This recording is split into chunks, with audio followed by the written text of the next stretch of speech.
So guys quick ఆలోచన.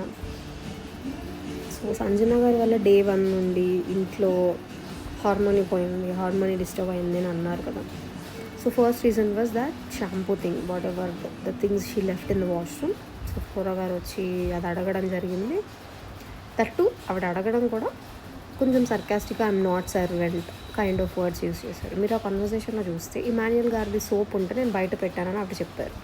So Emmanuel గారి soap బయట పెట్టిన ఆవిడ అదే ఇనిషియేటివ్ తీసుకొని అందులో ఏదో షాంపూ బాటిల్ ఏవైతే ఉన్నాయో అవి బయట పెట్టేసి ఉండుంటే సేమ్ యాస్టీజ్ ఇమాన్యుయల్ గారి ఎలాగైతే పెట్టేశారో అలానే పెట్టేసి ఉంటే ఆ డిస్కషన్ రాకుండా ఉండుంటే it might be cool right.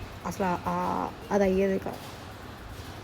And second thing, the egg విషయంలో ఏదైతే ఆవిడ తిన్నారో అది కావాలని చేశారు and all whatever things happened in the house. ఇప్పుడు ఆవిడకి లగ్జరీ బడ్జెట్ వచ్చింది.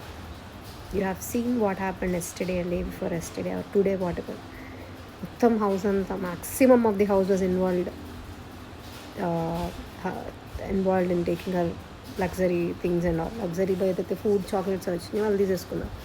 సో అంత సెన్సిటివ్ టాపిక్ ఎగ్ తీసుకుందని అంత పెద్ద గొడవ పెట్టుకున్న వాళ్ళు ఈ పాయింట్ ఎక్కడ మిస్ అయ్యారు? లైక్ ఇది కూడా సెన్సిటివే కదా, తనకు వచ్చింది మిగతా వాళ్ళు తీసుకోకూడదు కదా. అంటే తను తీసుకుంది వాళ్ళ క్యాప్టెన్స్ ఎవరైతే ఓనర్స్ ఉన్నారో వాళ్ళ ఫుడ్ తీసుకుందనే కదా గొడవ అంతా అయింది.